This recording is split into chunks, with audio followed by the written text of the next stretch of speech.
Bonjour, mon nom est Maline Draxler, donc je vous souhaite la bienvenue à ce webinaire qui a comme sujet les résultats cliniques après traitement des LODA par autogreffe de cartilage avec la technique AutoCart. Donc aujourd'hui, on a l'honneur d'accueillir le docteur Marc Elkaïm de la clinique Drouot à Paris qui va nous partager son expérience avec la technique AutoCart.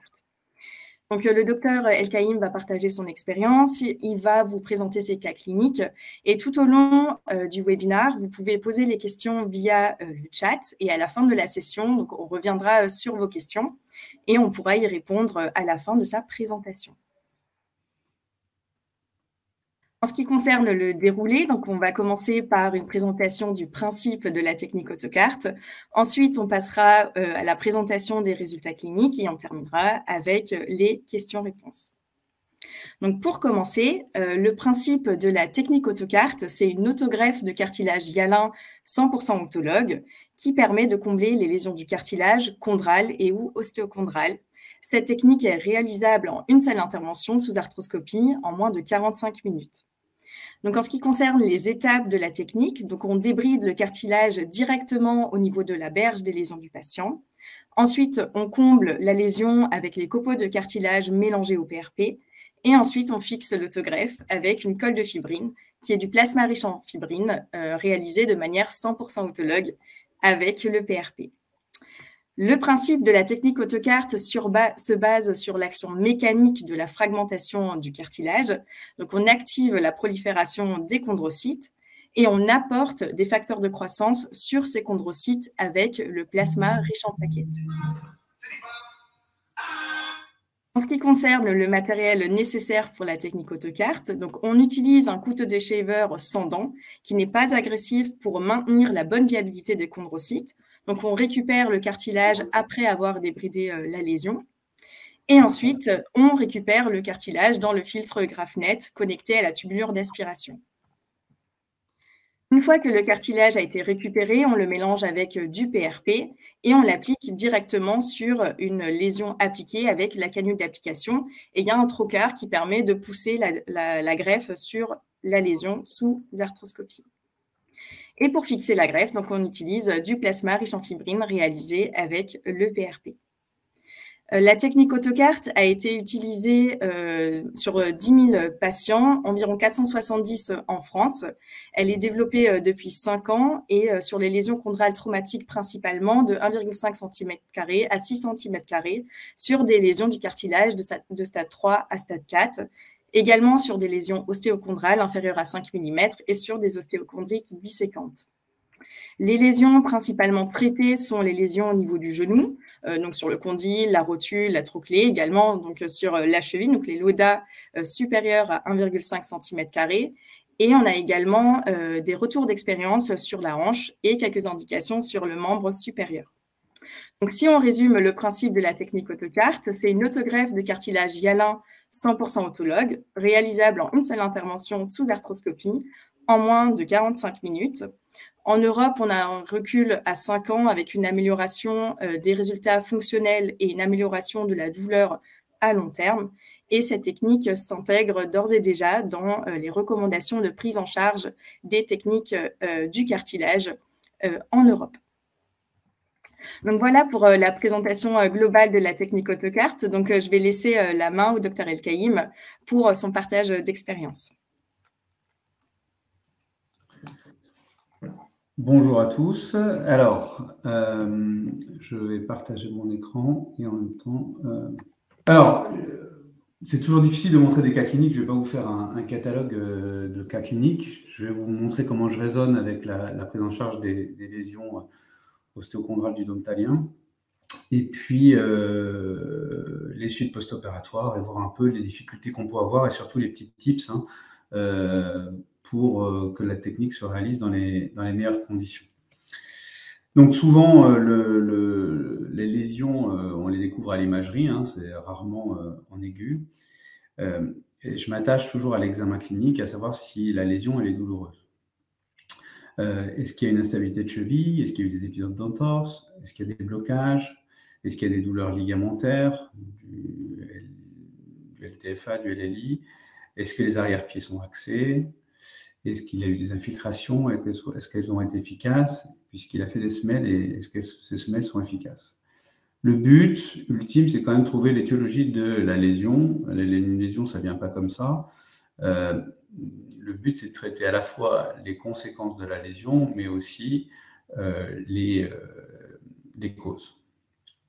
Alors, dans le bilan, je demande toujours des radios en charge avec des méharis pour regarder l'axe de l'arrière-pied.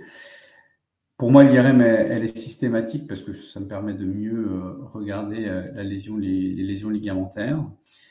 L'écho, je la demande surtout quand j'ai un doute sur l'IRM et que je veux un examen dynamique, ou alors quand je ne suis pas d'accord avec le compte-rendu du radiologue. À ce moment-là, je demande une échographie dynamique et souvent, ça me montre les petites désinsertions du LTFA. L'arthroscanner va être utile aussi pour analyser la lésion chondrale hein, avec l'IRM. Hein. L'IRM va nous permettre de voir l'œdème osseux. L'arthroscanner va nous mouler la lésion et puis voir si elle prend le contraste, hein, si le liquide de contraste passe à l'intérieur. La tomoscintigraphie, elle est utile également quand vous avez des doutes sur la véracité de la douleur par rapport à la lésion. Ce que je ne veux pas, c'est opérer des lésions ostéochondrales asymptomatiques. On sait que ça ne va pas bien, ça ne sert à rien de les opérer. Donc, on va regarder avec toutes ces imageries l'état ligamentaire, quantifier l'œdème, on va évaluer le sous-sol osseux et puis on va apprécier la taille de la lésion. Alors, il y a une belle classification de la SFA qui a été faite, hein, que nous avait présentée entre autres Olivier Barbier, avec une classification en 4 stades. Hein. Je vous rappelle qu'avant, c'était la classification FOG, hein, donc fracture, géode et ostéocondensation. Et là, on a une classification en fonction de la taille, de la profondeur. Et puis, dans la classification, on a aussi le traitement qu'on réalise et l'appui post-opératoire. Donc, les stades 1 sont des lésions pour des tailles inférieures à 10 mm de diamètre et une profondeur inférieure à 5 mm. On peut à ce moment-là réaliser des microfractures, on donne un appui immédiat et il n'y a pas besoin de contention. Bien évidemment, c'est si on n'a pas fait de gestes ligamentaires associés. Le stade 2, c'est pour les tailles de plus de 10 mm avec une profondeur supérieure à 5 mm. Alors, c'est et ou. C'est-à-dire que si on a une profondeur supérieure à 5 mm et une taille inférieure à 10 mm, ça marche aussi. Avec des lésions qui sont non disséquantes. Et là, on va plutôt faire des forages et puis pas d'appui au bout de 6 semaines.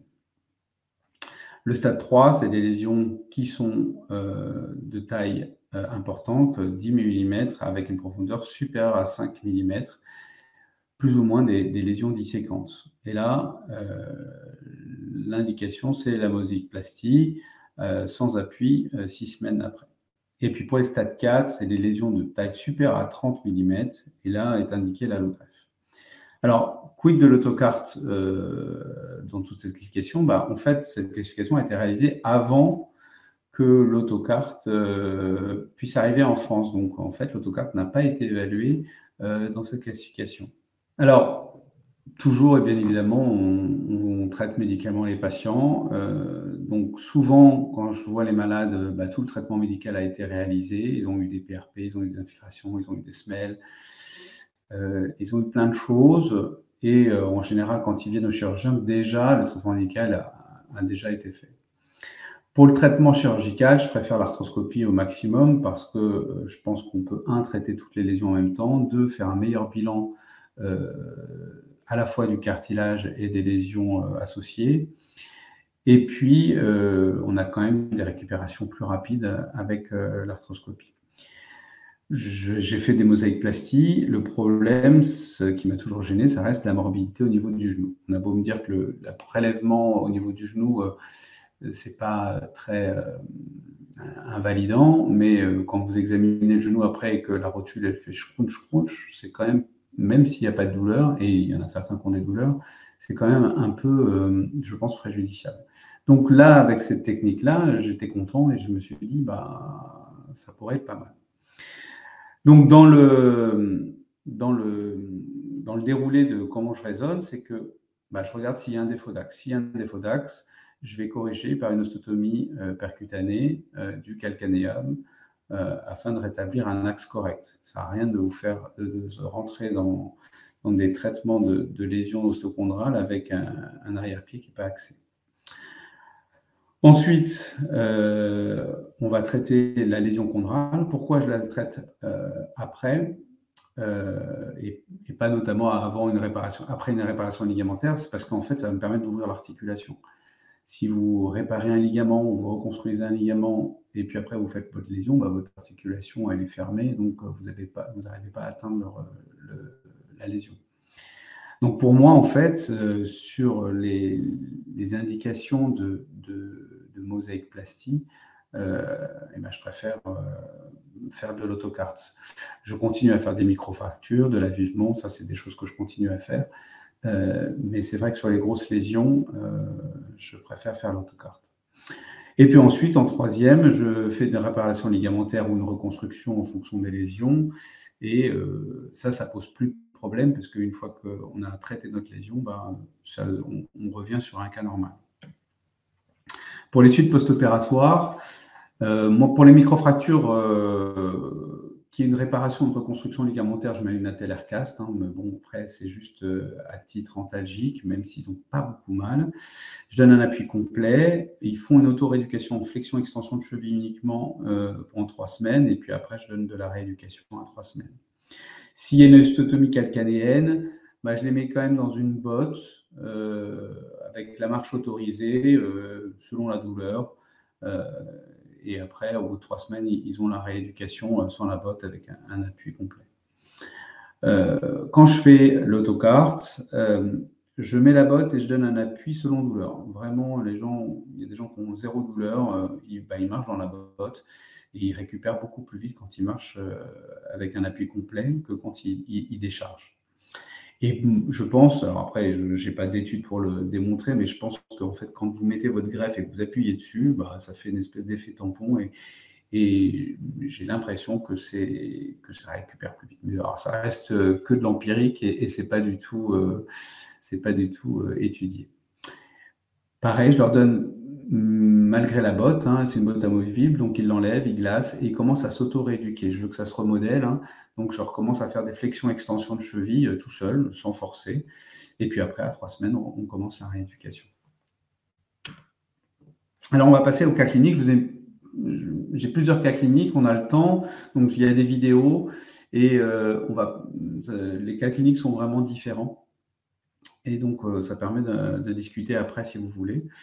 Donc là, c'est un homme de 44 ans qui a une douleur de cheville droite, qui fait du foot en loisir, mais loisir intensif. Il en fait 4 fois par semaine. Il fait de la course à pied, du ski, et il est marchand de vin. Donc, c'est pas du tout un métier physique. Il a une entorse de cheville à l'âge de 11 ans pour la première fois. Et puis, depuis 10 ans, il a une entorse par an. Il a eu de la kiné, il n'a pas d'appréhension à la marche, il n'a pas de douleur. Il a une entorse qui est toujours au foot. Dès qu'il joue au foot, dès qu'il y a un changement d'appui, boum, à chaque fois, œdème, il a des anti-inflammatoires, immunatel, il fait de la kiné, de la proprio.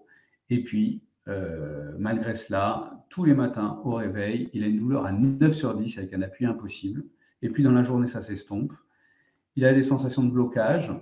La douleur disparaît dès qu'il fait un petit mouvement de déblocage et hop, il peut se débloquer la cheville. Et il se chausse uniquement en chaussures montantes. Donc, à l'examen clinique, il fait 1m70, 70 kg, donc il est un BMI normal. Il a un arrière-pied axé. Il a une laxité latérale avec un ressaut audible. Alors ça, j'aime bien quand je teste la cheville. Quand j'entends un clac-clac, souvent c'est un bout de ligament qui flotte et qui vient s'incarcérer. Il a une douleur du LTFA, une douleur tibiotalienne latérale, et il a des mobilités qui sont sensiblement normales, 10 degrés de flexion dorsale et 40 degrés de flexion plantaire. À l'examen complémentaire, on va avoir des radios avec un valgus physiologique, un début d'arthrose, une lésion ostéochondrale du zone talien. À l'arthroscanner, on a un défect du cartilage talien avec un clapet qui est probablement mobile en latéral. Je vais vous montrer les imageries après. et antérieur. Et puis en novembre, il y a un bel œdème du talus avec un LTFA qui est absent, qui est dans un magma fibreux. Pareil pour le LCF. Et la lésion, elle est mesurée à 7 mm par 14 mm. Donc, voici l'imagerie. Donc, en bas à gauche, vous avez... alors, ce n'est pas des méharis, je ne les ai pas retrouvés, mais bon, c'est censé être cerclé, mais ce n'est pas cerclé. Je ne vois pas les pièces de monnaie non plus. Mais croyez-moi sur parole, il a valu ça. Vous pouvez deviner le talon hein, là, sur la radio, mais bon. Rien de particulier sur sa cheville de profil, un trigone, et puis on ne voit pas de grosses lésions sur la radio au niveau du dôme talien. Sur l'IRM, vous voyez un bel œdème hein, du talus, hein, c'est un œdème qui est latéral et qui est plutôt sur les lésions, qui est plutôt en avant, hein, c'est vraiment antérolatéral. Et sur l'arthroscanner, vous voyez que ça prend le contraste et que ça, je ne crois pas que vous voyez ma souris, je ne sais pas si vous voyez ma souris, on va faire comme si.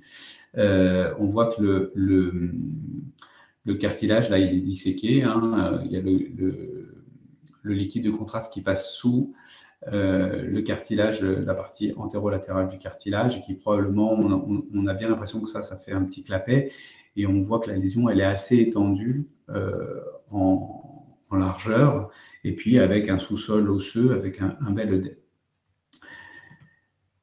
Donc, quelle proposition? Alors, ce malade-là, je lui ai fait une réinsertion. Ah oui, je n'ai pas parlé du ligament, je vais revenir dessus, excusez-moi si j'y arrive. Le ligament, vous voyez, normalement, le TFA, il est ici. Je ne sais pas si vous voyez ma souris, donc c'est toujours le problème. On le retrouve un peu plus bas situé. On voit que le ligament avec le LCF, il est tombé.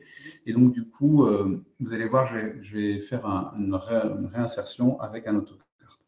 Alors, vous allez avoir toutes les étapes, comme ça, il n'y aura plus de questions. Donc ça, c'est la lésion chondrale. Alors, j'ai enlevé le clapet, et le clapet, là, je l'ai gardé, et je le mets dans une cupule, et je vais le fragmenter pour faire l'autocarte. Donc là, on a vu la malléole externe, on a vu la grosse lésion chondrale, et là, on retrouve le magma fibreux, le LTFA qui est détaché. Alors moi, je dissèque le LTFA avec le LCF qui plonge en arrière, hein, qui va derrière. Et on a comme une corde, en fait, qui est tendue du talus au calcanéum. Et une fois que je vais commencer par faire la dissection de mon ligament, parce que moi, je veux que, quand je fais ma réinsertion, je veux que le ligament, il remonte hein, sur la malléole externe.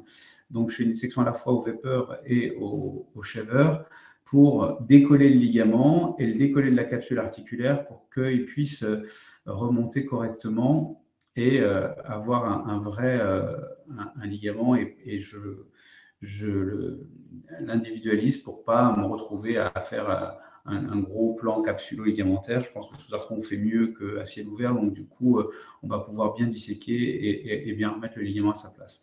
Donc, je le dissèque. Vous voyez la capsule au fond. Je vais venir avec le vapeur. Je veux que le ligament il remonte pas assez avant-goût, et encore toutes ces fibroses qui viennent. Donc je viens libérer toute cette partie-là pour avoir un ligament qui remonte suffisamment. J'hésite pas à aller bien en dessous pour que le ligament puisse remonter correctement. Et quasiment à la fin de mon geste, il doit quasiment coller à la malléole sans rien faire. Vous voyez qu'il est quasiment au niveau de la malléole externe. Hein. On sent que si juste je fais des mouvements de flexion-extension, il va venir se coller. Et là, avec le crochet, je vais regarder. Hein. On voit le LCF qui part derrière. Et puis, avec le crochet, je vais pouvoir le réinsérer. Je sais que je vais pouvoir le remonter. Donc là, je sais que je vais plutôt être pas mal pour la réinsertion. Une fois que j'ai fait ça, je vais venir raviver la lésion chondrale. Donc, c'est les bords de la lésion. Donc, il faut un couteau de shaver sans dents. Pour pas traumatiser non plus trop le cartilage. Alors, j'ai utilisé des couteaux de shaver pointus, pas pointus, enfin, peu importe. Il faut juste qu'ils soient sans dents. Un couteau de 4, c'est bien. 3-5, c'est un peu petit, parce que c'est pas mal d'avoir des copeaux pas trop petits, parce que si vous avez des copeaux trop petits, ça ne tient pas. Là, le sous-sol, il est un petit peu atone. Alors, je fais aussi des micro-fractures pour avoir une vascularisation quand même de ce que je fais. Et j'aime bien l'aviver. Le problème que vous allez avoir quand vous faites ça, c'est que bah, du coup, alors là, il n'y a pas de garrot, hein. Je fais ça sans garrot. Donc, je fais ça au vapeur, mais vous voyez que ça commence à saigner. Et à un moment, je gonfle le garrot parce que sinon, en fait, ça va décoller la greffe. Mais j'attends le dernier moment pour mettre le garrot. Et surtout, il va falloir assécher la lésion. Et vous allez voir que assécher la lésion, c'est le geste le plus embêtant dans cette technique-là. Accéder à la cheville, c'est pas compliqué. Faire les lésions, et voilà. Donc, on a l'eau, on chasse l'eau. Et là, je viens mettre tout ce que vous voulez. Des compresses, une canule d'aspiration, ce que vous voulez. Là, c'est un petit coton-tige là, pour les trucs bactériaux, là, les écouvillons, pour vraiment assécher au maximum la lésion. Et le problème dans la cheville, c'est que plus vous asséchez, plus il y a de l'eau qui revient de la partie postérieure de la cheville. Dès que vous commencez à bouger la cheville, hop, il y a de l'eau qui revient. Donc, le temps de séchage, il est très, très, très, très long. Et quand la difficulté, c'est le timing avec l'autocarte. Parce que tout est timé, en fait, sur la lésion, sur la préparation de l'autocarte. Il y a des étapes. Et en fait, il y a des étapes qui sont minutées. Et donc, la difficulté, c'est de ne pas prélever trop tôt, pas commencer à prélever trop tôt le cartilage, pas le préparer trop tôt, parce qu'après, vous n'allez pas avoir quelque chose de bien, et puis vous allez avoir ça va coller avant que vous l'ayez mis à l'intérieur. Donc, vraiment, c'est important à la limite, au début, vous perdez du temps, et puis après, vous saurez comment timer à peu près pour avoir le moins de perte de temps possible. Mais la première fois, prévoyez du temps sur votre premier cas. Une fois que vous avez asséché la lésion, donc là on est à sec, hein, on a un petit introducteur et on vient déposer les copeaux de cartilage. Donc je fais des bandes, hein, et après je vais venir avec mon crochet, repositionner toute cette partie-là sur la lésion chondrale. Donc vous voyez, les copeaux, ils seront assez épais, on les devine, hein, on devine les copeaux, et donc on va pouvoir, une fois que vous avez posé, avec le crochet, vous allez tasser pour mettre sur toute la lésion. Et ensuite, vous allez venir la fixer. Donc, on voit très bien là les copeaux sur l'imagerie. On est toujours à sec, hein, évidemment. Et puis, j'essaye de le positionner de façon à que ce soit un peu joli, hein, sur l'image. Hein. Et puis, d'être affleurante à la lésion. Il ne faut pas non plus trop en mettre. Hein. Mais cet effet copeaux, ça permet quand même un petit maintien primaire. Vous voyez, là, j'ai encore rien mis, ça commence à tenir. Les petits morceaux, ils s'encastrent les uns dans les autres. Et donc, on commence à avoir quelque chose qui tient à peu près et qui comble toute la lésion.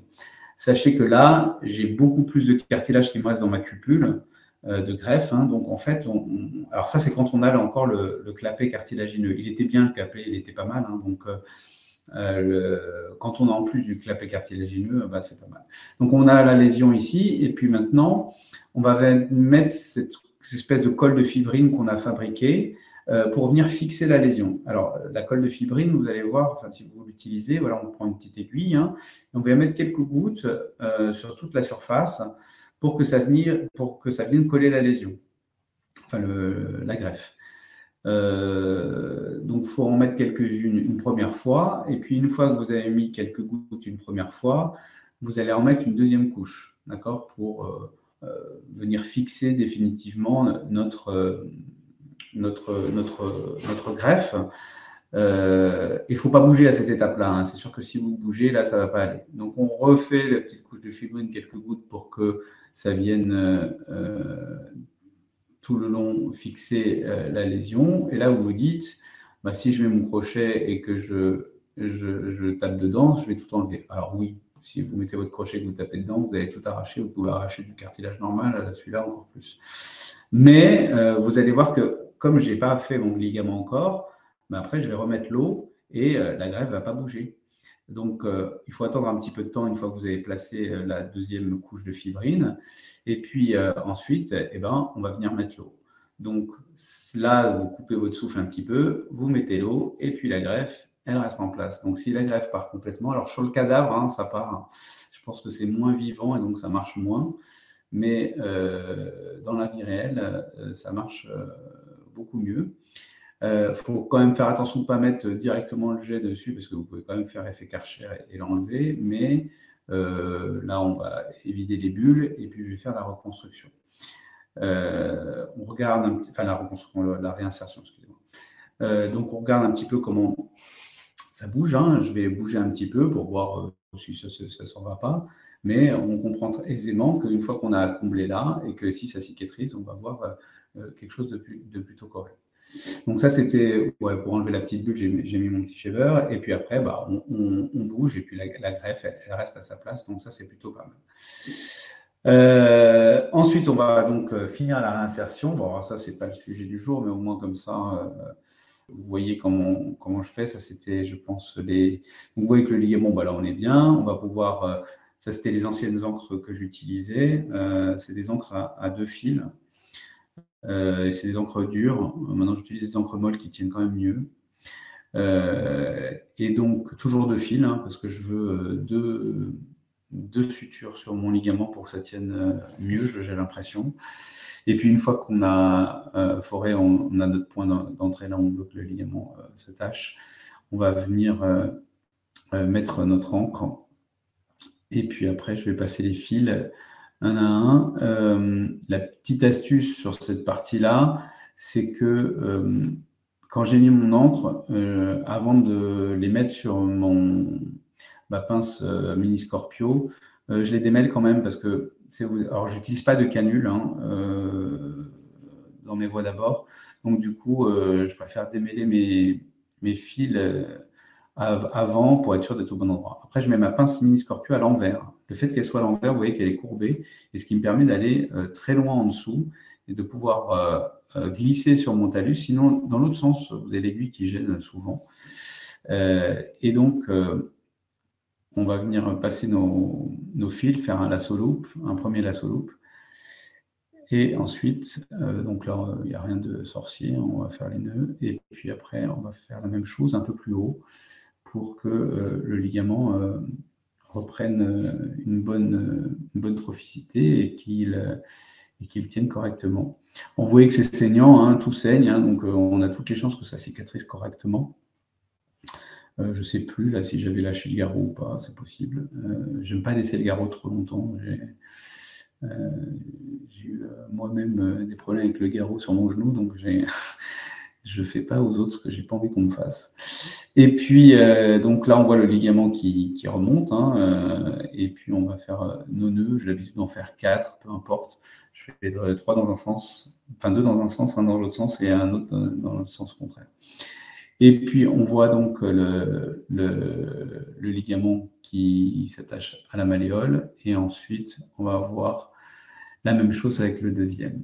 Donc, je vais vous montrer, je vais passer peut-être, parce que là, c'est un petit peu long, on y est presque. Je vais avancer un petit peu. On va couper les fils, là, c'est ça. Et on va passer le deuxième fil un peu plus superficiel hein, pour avoir cet effet rideau du ligament. Et puis on va venir faire la même chose. Donc ça saignote, ça j'ai lâché le garrot, ça c'est sûr. Et on va venir faire notre nœud. Alors, hop, je vais vous montrer rapidement. Voilà, on pousse et vous aurez la fin comme ça. On ne perd pas trop de temps, on aura les questions. Alors, voilà. Ensuite, on va venir et on a le ligament, on coupe, on tasse le ligament et puis ça tient. Donc, on a ça, vous ne pouvez pas le faire, je pense, si vous ne disséquez pas le ligament pour qu'il remonte comme ça. Et on a un ligament, on a un truc qui tient vraiment. Donc, l'imagerie à 6 mois. Donc, le monsieur, à 6 mois, il a repris son sport. Voici l'imagerie. Alors, on voit qu'il n'y a plus d'œdème. Quasiment plus d'œdème. On voit même sur l'IRM un semblant de cartilage. Alors, je n'ai pas fait d'arthroscanner. Alors, c'est toujours difficile de faire un arthroscanner chez un malade qui va bien. Mais en fait, vous revoyez très bien le liseré noir sur le talus avec pas de... on a l'impression qu'il y a quelque chose qui se passait encore ici, hein, mais on n'a plus du tout l'œdème et on comprend qu'il ne souffre pas. On voit que ça est en train de se combler aussi dans la profondeur. Voilà, là c'était l'encre qu'on a posée, bon, peu importe. Voilà. Alors, deuxième cas, donc là, c'est une jeune femme de 24 ans, 1,54 m, 68 kg, pour 68 kg, pardon, qui a des douleurs depuis 3 ans, pardon, et qui travaille dans la restauration pour ses études. Elle a des douleurs antéromadiales de cheville droite, un arrière-pied valgus, elle a fait des semelles, des infiltrations, et la kiné n'a pas été efficace. Alors, je n'ai pas retrouvé l'IRM, je suis désolé, c'était mon premier cas. J'étais un peu frileux.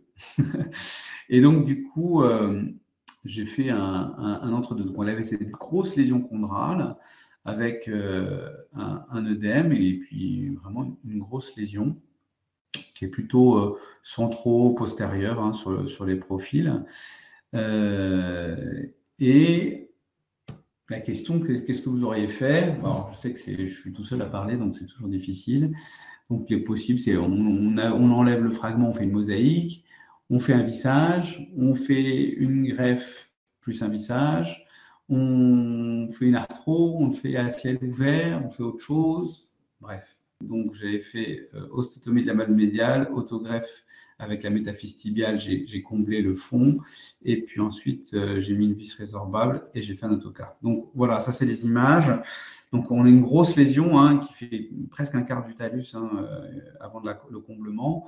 Le greffon, une fois que, enfin le greffon initial, hein, pas l'autocarte, une fois qu'on l'a mis à nu, qu'on a enlevé toutes les parties fibrosées, les choses comme ça, qu'on a bien cureté à l'intérieur pour que ça puisse cicatriser, j'ai greffé le fond avec la métaphyse tibiale. Et puis ensuite, au niveau du cartilage, il me restait toute une couronne hein, qui n'était pas remplie par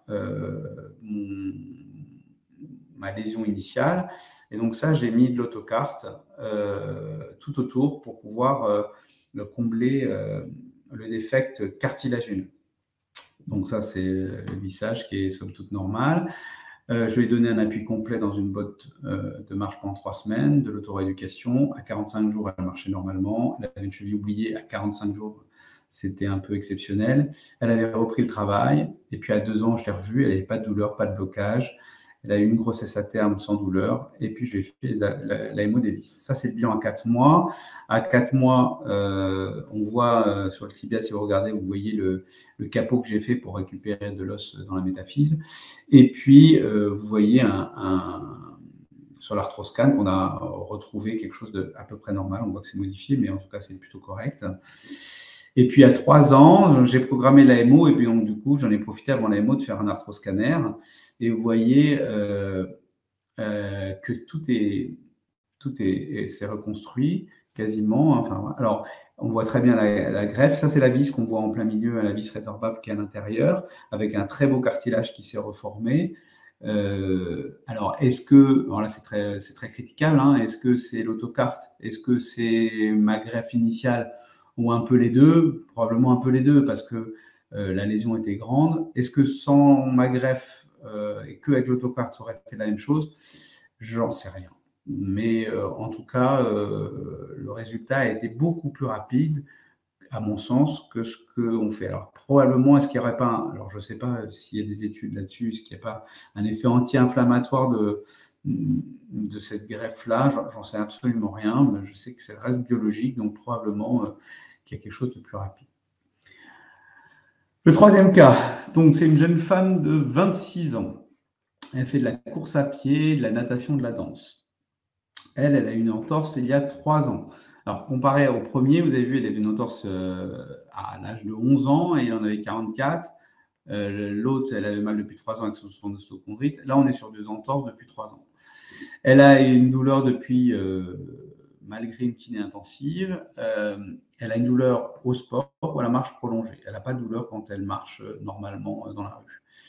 Elle a une sensation d'instabilité, des blocages. Elle a été infiltrée 2 fois sans effet. Elle a fait des semelles et puis il n'y a rien qui y fait. À l'examen clinique, elle a un BMI normal. Elle a un arrière-pied en valgus physiologique. Elle a une cheville gonflée quand je la vois, avec une douleur du LTFA surtout. Elle n'a pas de laxité franche, mais ça reste difficile à analyser parce qu'elle est douloureuse. Les mobilités, elle a un chouïa raide, elle a 0,030, mais ça reste tout à fait correct. Donc, les examens complémentaires que j'ai, il y avait des radios initiales qui sont normales. Sur une échographie, on me dit LTFA qui est cicatricielle. À l'arthroscanner, on retrouve une loda médiale avec un flap cartilagineux. Et l'IRM, on a une loda qui est assez postérieure et avec un LTFA qui paraît détendu. Donc, on y va pour l'imagerie. On commence sur l'IRM. On voyait un bel œdème et une belle lésion chondrale qui est plutôt effectivement postérieure. Sur la deuxième IRM, enfin la coupe transversale, on va analyser quand même notre ligament qu'on voit qui est détendu. Je ne sais pas si vous voyez ma souris toujours, mais et la lésion qui reste postérieure. Hein, on est vraiment dans le quart postérieur. Ensuite, vous allez voir les coupes frontales. Et puis sur les coupes frontales, vous avez la lésion avec un bel œdème qui fait quasiment la moitié du talus, hein, avec une belle géode et cette lésion chondrale. Sur l'arthroscanner, donc on part de gauche à droite, on voit une belle lésion chondrale hein, et un beau défect avec un aspect fragmenté de la lésion. Ça prend le contraste, la géode prend le contraste, donc elle est plutôt profonde. Ensuite, on va passer sur la coupe transversale, comme ça vous aurez tout. Hein. Le ligament, le LTFA, on voit que il a un effet continu. Hein. Moi, je n'aime pas l'arthroscanner pour les analyses ligamentaires.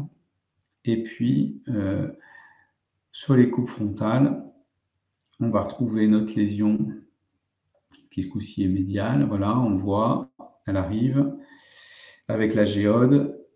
Le trou qui prend le contraste et qui est assez étendu avec des zones où il n'y a pas du tout de cartilage. Et après, on retrouve quelque chose d'à peu près normal. Alors, hop. Ah, ça passe plus. Excusez-moi, je ne sais pas pourquoi. Voilà. Alors, qu'est-ce que vous proposez? Elle n'a pas eu de PRP. Est-ce que vous proposez des PRP? Vous faites un traitement chirurgical, des microfractures? Vous faites quelque chose sur le LTFA qui a demandé à personne? Vous faites une mosaïque? Vous faites un autocarte? Donc, qu'est-ce que j'ai proposé? Ça rame un peu, je suis désolé. Ah, excusez-moi, je pense que... Ah oui, c'est ça, excusez-moi, oui, c'est vrai, excusez-moi. Donc, ouais, alors j'ai fait un Brostrom arthro avec un autocarte. Donc, comme je vous ai montré, hein, je n'ai pas remis la vidéo. Et vous voyez, à 5 mois, elle a repris la course à pied sans douleur. Vous voyez la lésion à l'IRM. Il n'y a plus l'œdème hein, qu'on avait. Hein. Il y avait un œdème qui était très important. Je vous mets toutes les coupes. Hein. Vous voyez que le cartilage s'est reformé. Hein. On a quelque chose d'assez joli. Sur l'arthroscanner que vous avez tout à droite, on a aussi un comblement. Là, je n'ai pas fait de greffe, hein, c'est que de l'autocarte.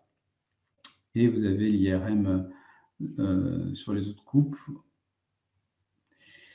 Et vous allez me dire, mais c'est postérieur, j'ai fait un abord antérieur. On voit très bien, on arrive à aller assez loin derrière, même sous arthroscopie, parce qu'en fait, le ligament est un peu distendu et puis vous arrivez à accéder à la lésion.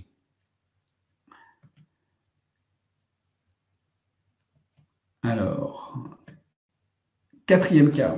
Alors, ça, c'est pour faire le pendant. Alors, je ne vous ai pas mis tous les cas que j'ai fait, mais c'est juste que ça, c'est un cas, vous verrez, c'est pour discuter. Donc, c'est un homme de 43 ans qui est non-fumeur, qui est un surpoids, hein, avec un BMI qui est assez élevé. Il fait du foot amateur, il a douleur à la course à pied, il essaie de perdre du poids et puis il a eu une entorse de cheville il y a 5 ans et puis depuis, il a consulté plusieurs chirurgiens, il a eu un diagnostic de lésion du dôme talien, il y a eu 3 infiltrations, une infiltration de PRP, de la kiné, et il n'y a rien qui a marché. À l'examen, il a une cheville qui est souple, il a un RP qui est aussi en valgus physiologique et il a une douleur de la base de M5. Mais alors, je vous assure qu'il n'avait que ça, une douleur de la base de M5. On ne trouvait rien, ni à l'IRM. Il avait une petite sensibilité tibio-talienne médiale, mais rien d'autre. Il n'avait pas de réelle instabilité. Hein. Il disait que sa cheville, elle tenait, mais elle faisait mal. Et voilà, il disait que la douleur, elle était antérolatérale, mais que ça descendait sur M5. Voici son IRM. Donc, vous voyez un ligament qui est pas normal, hein, le LTFA qui est ici, il n'est pas normal, enfin, il est probablement une rupture partielle. On a ces grosses lésions chondrales. M5, il n'y a rien. On a une lésion chondrale qui est assez grosse, hein, avec un bel œdème également. Et voilà. L'arthroscanner, vous voyez qu'il y a un flap avec une lésion disséquente. Donc, il a un flap cartilagineux, la géode qui est un peu importante, le flap ici. Et puis, donc, il avait un petit peu mal en médial, effectivement, mais sa plainte principale, c'était cette douleur latérale, vraiment au niveau de la base de M5 qu'on ne comprenait pas. Alors, c'est quelqu'un que je connaissais, et comme toujours, on est un peu influencé. Et j'ai dit, bon, qu'est-ce qu'on fait, quoi? Il a une lésion qui est mesurée à 20 mm de grand axe à l'IRM, 11 mm sur l'arthroscanner. Et bien, j'ai dit, bon, on va aller voir ce qu'il y a, on va réparer le ligament. Probablement, est-ce que c'est le ligament qui est ça? Mais il n'en pouvait plus. Il a dit, bon, de toute façon, j'en peux plus, on a tout fait, je ne sais pas quoi faire. Donc, on a dit, on va aller dans la cheville. J'étais pas... l'allodage, je ne pensais pas y toucher. Voilà. Et du coup, donc on y va, ça c'est sa cheville. Donc, on a un petit bout de ligament qui fait obstruction là sur la tibiotalienne. On va aller chercher en latéral, et bien là, on trouve des petits morceaux de ligament qui sont détachés, hein, ici. Et puis, on voit une cheville qui est pas belle, hein, avec... quand même des débuts d'arthrose. On va aller libérer le ligament, on voit qu'il n'est pas attaché son ligament, donc comme je vous avais montré tout à l'heure, hein, je viens le libérer pour voir comment il revient, donc il va pouvoir revenir, on le laisse. Et ensuite, je vais en interne et je vais regarder son truc là. Et son truc, il a un gros flap cartilagineux. Donc je me dis, il faut que j'enlève parce que ça doit bloquer un petit peu, parce que voilà. Et là, je me retrouve avec une grosse lésion comme une coquille vide. Et alors là, je n'ai pas l'image, mais si on prend le crochet, on va jusqu'à la moitié du talus. Tout est décollé. Tout est décollé. Je lui ai dit, je ne vais pas lui enlever tout ce qui est décollé, ce n'est pas possible. Donc, je vais aviver la lésion. Donc, j'ai avivé à fond les ballons. Une fois que j'ai avivé, j'ai dit, je vais faire des microfractures. Et à l'époque, l'autocarte n'existait pas, donc j'ai fait que ça. Bien avivé, bien fait les microfractures. Et puis, je suis passé sous le cartilage qui était décollé pour me dire, ça va coller, on va essayer de faire un truc, je vais lui donner l'appui, de toute façon, ça va coller. Bon, ça, on a fait la réinsertion, le ligament, il tient, il est bien, super, on est content. Je lui ai fait un Gould en plus. Alors, c'est un Gould capsulaire, hein, c'est la capsule articulaire que je prends en plus. Je voulais faire ceinture bretelle, lui serrer un petit peu la cheville, hein, pour pas qu'il ait de problème. Et du coup, à 8 mois, voilà l'icône qu'on a, une lésion qui a cicatrisé. Hein, vous voyez, l'arthroscanner est plutôt correct. L'IRM, j'ai pris des petites images, mais vous voyez que la lésion, là, elle est en train de se combler, en tout cas à 8 mois. Hein. Le monsieur n'a plus du tout de douleur, mais il a 0 douleur. Il a repris la course à pied, il s'est mis à la boxe. Je l'ai vu la semaine dernière, on est à...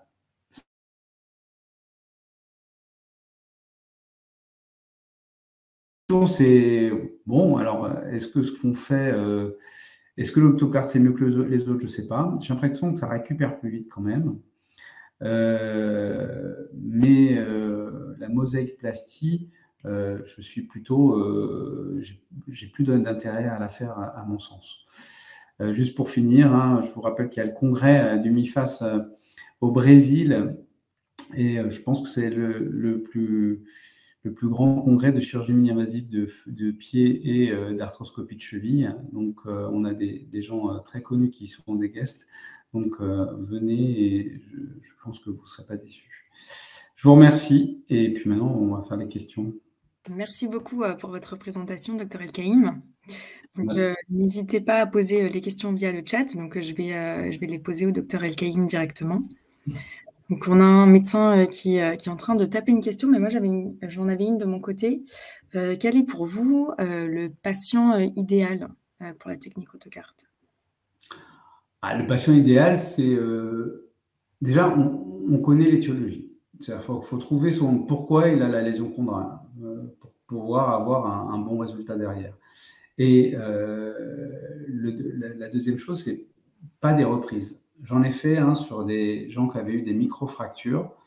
Alors, c'est pas qu'ils vont pas bien, mais ils vont beaucoup moins bien. Ils avaient eu des microfractures ailleurs avec une lésion qui, je pense, initialement aurait dû avoir un autocarte ou une mosaïque, peu importe. Et donc, c'est vrai que quand on interroge la patiente, elle dit elle est mieux qu'avant, mais elle est douloureuse. C'est pas aussi magique. Donc, je pense que sur les reprises, après, je ne sais pas s'il y a une bonne solution. Je ne sais pas si sur les mosaïques, on sait aussi que c'est pareil. Quand on fait des mosaïques derrière des microfractures, c'est moins bien que si on fait une mosaïque d'emblée. Alors, ce n'est pas dû à l'autocarte. Je pense que c'est dû au problème d'indication de la première chirurgie.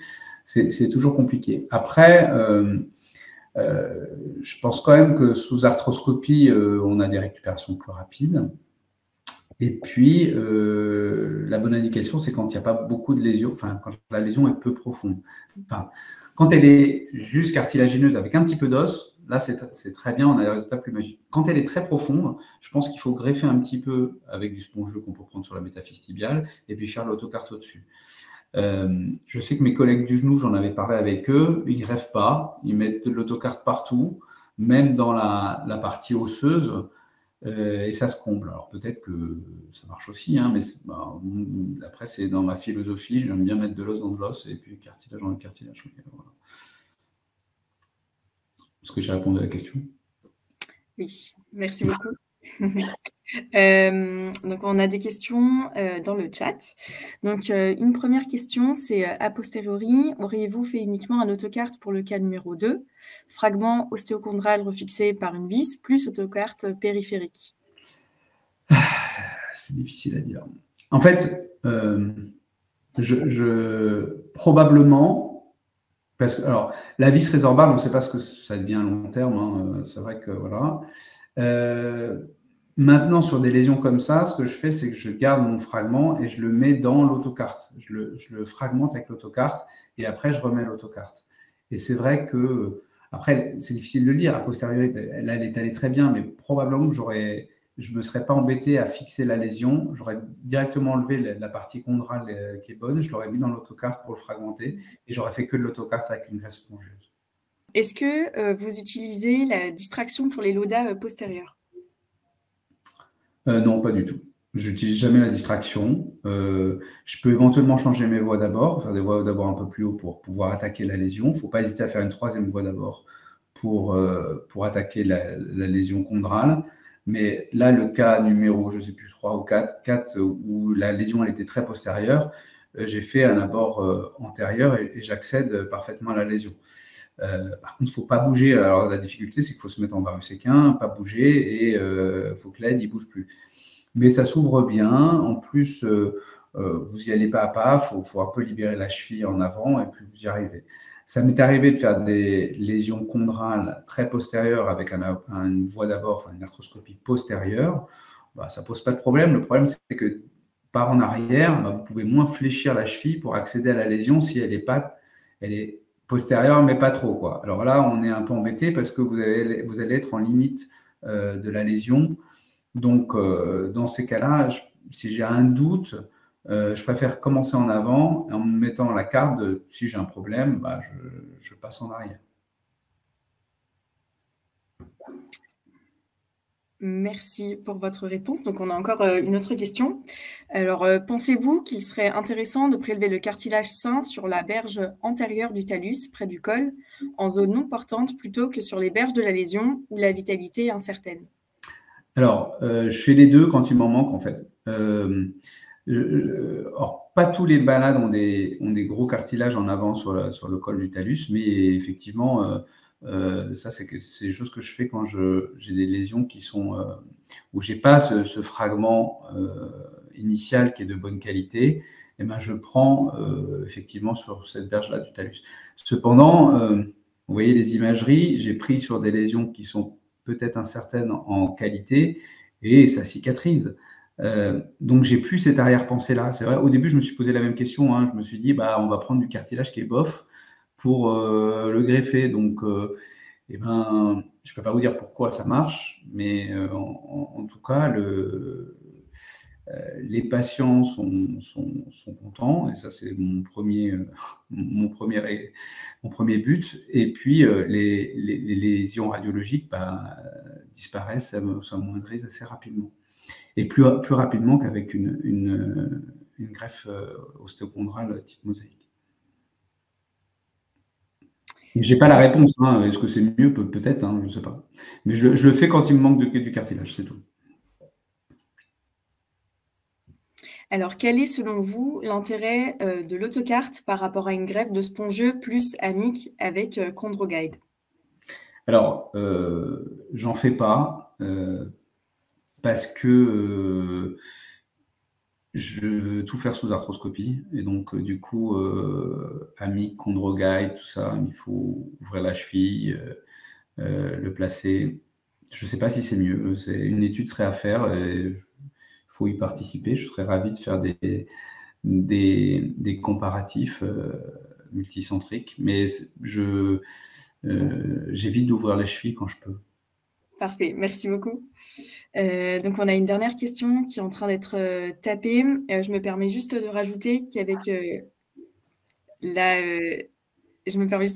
la technique amique de ChondroGuide, donc c'est du fibrocartilage qui est généré, alors qu'avec la technique autocarte, pardon, c'est du cartilage hyalin.